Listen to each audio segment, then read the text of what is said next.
કંપનીમાં અત્યારે આપણી સાથે જોડાઈ રહ્યા છે બ્લુસ્ટન જ્વેલરી અને લાઇફસ્ટાઇલ લિમિટેડના સીએમડી અને સીईओ गौरव सिंह कुशवाहा, साथ ही कंपनी ना सीएफओ रुमित दुगर। सर, आप दोनों का स्वागत है सीएनबीसी बजाय पर। थैंक यू, आज हमारे साथ जुड़े।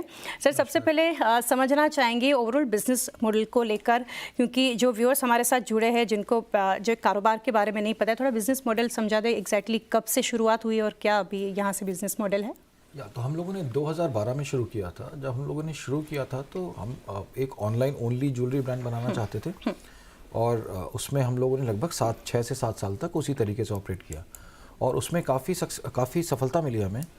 बट हम लोगों ने उसके बियॉन्ड हम लोगों ने ये भी देखा कि काफ़ी सारे लोग थे जो खरीद रहे थे। उनसे बहुत ज़्यादा लोग ऐसे थे जो वहाँ पे बार बार ब्राउज़ कर रहे थे। सो विमेन, औरतें टिपिकली वो 2 से 3 हफ्ता वहाँ पे बहुत सारी ज्वेलरी डिज़ाइंस ब्राउज़ करती थी।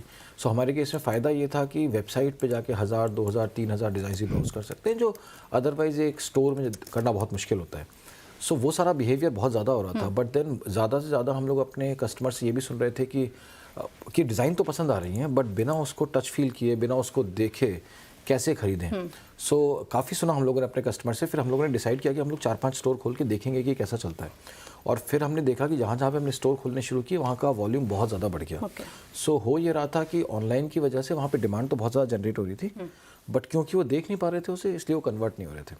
और वैल्यू भी ऐसी है उसकी, 50,000, 1 लाख। छोटा मोटा आइटम होता तो तुम खरीद भी लो ऑनलाइन। अगर इतना बड़ा आइटम होता है तो तुम्हें थोड़ा ज़्यादा कंफर्ट चाहिए होता है। तो वो देखा हम लोगों ने। देन हमने देखा कि 5-6 दुकानें जो हमने पहले साल खोली थी FY19 में, उसका काफ़ी सक्सेस था। फिर अगले साल हमने 10-15 और खोली और उसके बाद वहाँ पे भी वही सक्सेस मिला। तो उसके बाद हम काफ़ी तेज़ी से अभी एक्सपेंड कर रहे हैं। जी, डेफिनेटली। और आगे से जानना चाहेंगे गौरव सर, रुमित सर, आप जो भी डिटेल्स शेयर करना चाहें, कितने स्टोर्स कंपनी के इन इंडिया और अब्रोड भी है, और साथ ही एक्सपेंशन को लेकर क्या पाथ है आगे?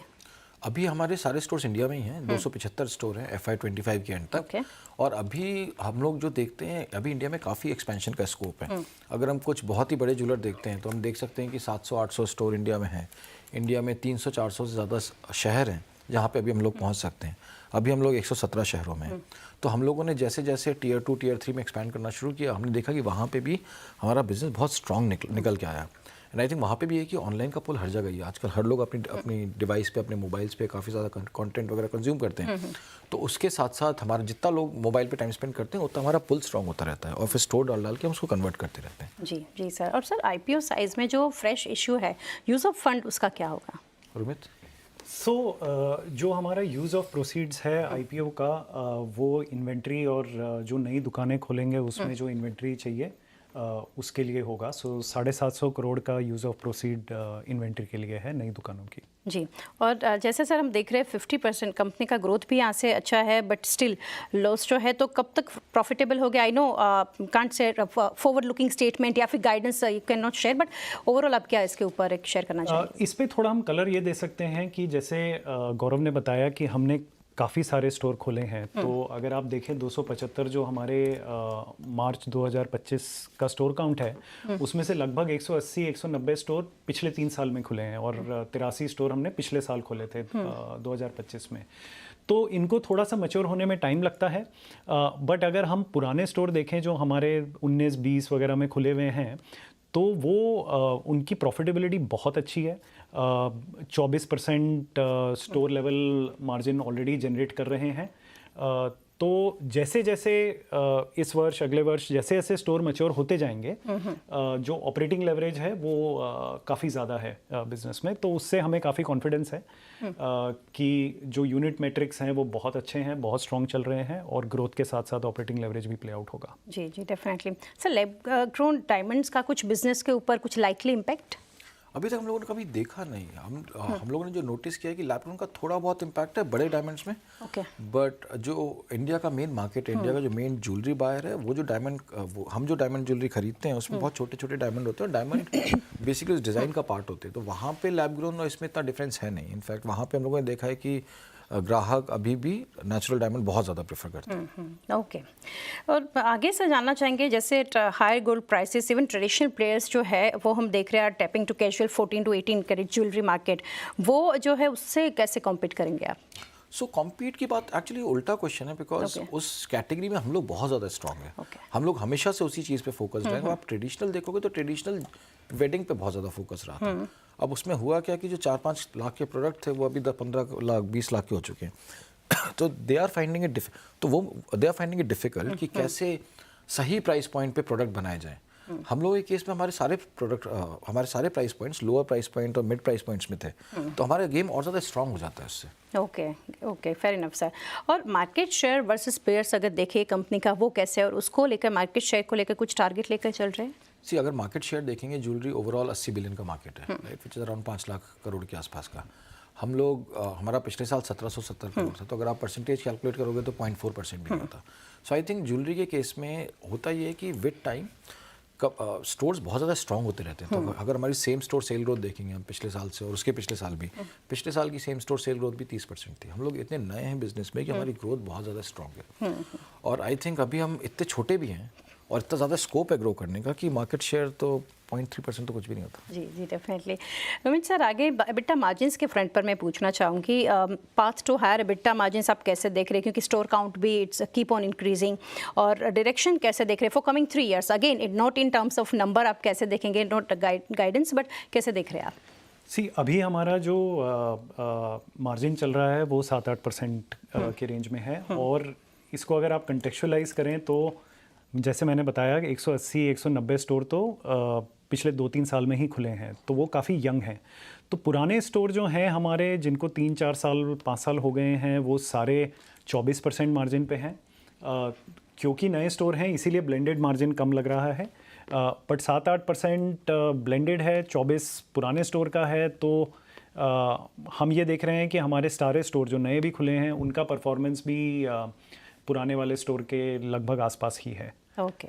तो जैसे जैसे हमारे ये 275 मैच्योर होंगे, तो जो नए स्टोर आ रहे हैं, अगर मैं 70-80 स्टोर जो जैसे पिछले साल 83 स्टोर खोले थे 190 पे, तो डाइल्यूशन नए स्टोर का परसेंटेज में ज़्यादा होगा, बट अगर 275 के बेस पे आप वही नंबर देखेंगे तो डाइल्यूशन कम होता जाएगा।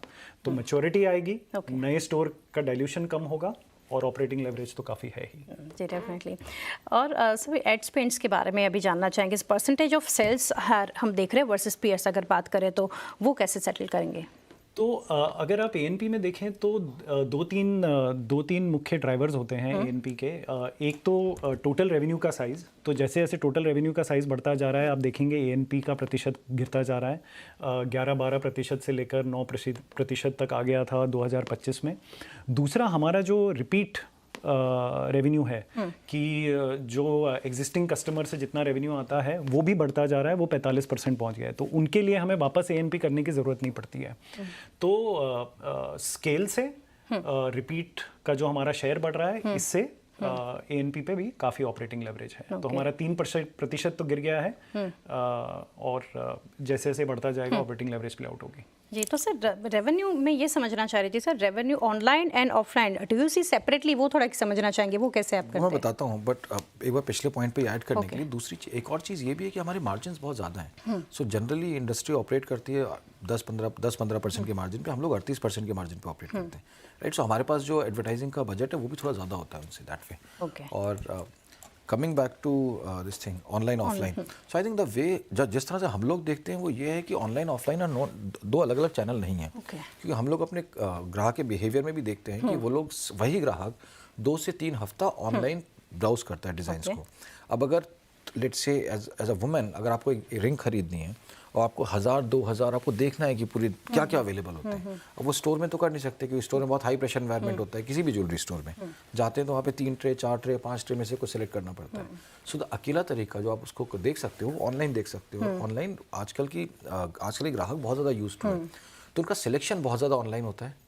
2 से 3 हफ्ते में अपना दिमाग बना लेते हैं कि मुझे ये 8 या ये 10 प्रोडक्ट चाहिए, फिर वो स्टोर में जाते हैं और फिर वो खरीदते हैं। तो इसलिए हमारे लिए ऑनलाइन ऑफलाइन अलग अलग चैनल नहीं है। ऑनलाइन है जो ऑफलाइन को यूज़ करके उस डिमांड को कन्वर्ट करता है। Okay fair enough sir. और इन्वेंट्री लेवल भी काफ़ी हाई है सर, वो भी समझना चाहेंगे 1650 करोड़ की इन्वेंट्री, 25 की अगर बात करें तो सेल्स 1770 करोड़, और साथ ही जानना चाहेंगे पूरी इंडस्ट्री की बिजनेस रिक्वायरमेंट है वो एक इन्वेंट्री के ऊपर एक जानना चाहेंगे। जी, तो इन्वेंट्री के लिए 2 चीज़ें हैं। एक तो जो हमारे नए स्टोर आते हैं, तो जब आप इन्वेंट्री बैलेंस शीट पे देते हैं, अब जैसे मैंने 83 स्टोर खोले पिछले साल, तो उसकी तो सारी इन्वेंट्री बैलेंस शीट पे आ गई, बट उसकी प्रोडक्टिविटी 2026-27 इस तरीके से चलेगी। तो इन्वेंट्री टर्न, क्योंकि अगर ग्रोथ बहुत हाई है और नए स्टोर काफ़ी आ रहे हैं तो इन्वेंट्री टर्न आपको end of balance sheet period पे कम दिखेगा, क्योंकि नए स्टोर पूरे प्रोडक्टिव नहीं होते हैं। दूसरा, इन्वेंट्री टर्न को सिर्फ आइसोलेशन में नहीं देखना चाहिए। तो अगर 100 रुपये का कैपिटल डाला जा रहा है तो जो आपका आरओसी बनेगा वो फंक्शन है कि आप कितना ग्रॉस मार्जिन जनरेट करते हैं और कितनी बार इन्वेंट्री घुमाते हैं। तो अगर मैं 2 बार इन्वेंट्री टर्न कर रहा हूँ, 2 टर्न कर रहा हूँ इन्वेंट्री के, या 1.5 टर्न कर रहा हूँ 38% मार्जिन पे, तो मेरा जिमरॉय जो है, जो कि एक आरओसी का कोर मेट्रिक है, वो 70-80% के आसपास है। तो उस तरीके से देखना चाहिए। और हमारा कमोडिटाइज पोर्टफोलियो बहुत कम है, इसीलिए गौरव ने जैसे बताया हमारे मार्जिन्स काफ़ी हाई हैं। तो इन्वेंट्री टर्न और ग्रॉस मार्जिन को मिला के देखा जाए तो हमारा जो फाउंडेशनल आरओसी प्रोफाइल है व्यापार का, वो बहुत अच्छा है। जी जी। एंड लास्टली सर जानेंगे कैश फ्लो के ऊपर, जो हम लगातार नेगेटिव देख रहे हैं, क्या फिनोमेना इंडस्ट्री या फिर एक्सपेंशन की वजह से है और कब तक पॉजिटिव होने की उम्मीद है? कैश फ्लो को इस तरह से देखा जाता है कि हमारा जो कामकाजी मुनाफा है वो 70 से 80 करोड़ के आसपास है। क्योंकि इतना ग्रोथ पोटेंशियल है और जैसे मैंने बताया कि fundamental return on capital profile व्यापार का इतना अच्छा है, तो जो भी हमारा कामकाजी मुनाफा है वो हम वापस उसे डिप्लॉय कर देते हैं इन्वेंट्री में। तो इन्वेंट्री को अगर केपेक्स के रूप में देखा जाए तो हम ऑपरेटिंग कैश फ्लो जनरेट कर रहे हैं, उसे वापस डिप्लॉय करते रहते हैं ग्रोथ के लिए, ताकि हमारे निवेशकों के लिए इतना अच्छी अपॉर्चुनिटी बने कि रिटर्न ऑन कैपिटल बिजनेस का काफ़ी स्ट्रॉन्ग है। फिर इनफ सर, काफ़ी डिटेल्स शेयर की गौरव sir. Rumit sir, thank you हमारे साथ जुड़े। होपफुली लिस्टिंग के समय हम फिर से जुड़ेंगे और फाइनेंशियल के ऊपर भी, और हम वो टाइम पे एक डिटेल डिस्कशन कर सकते हैं। Thank you and best wishes for IPO। Thank you so much.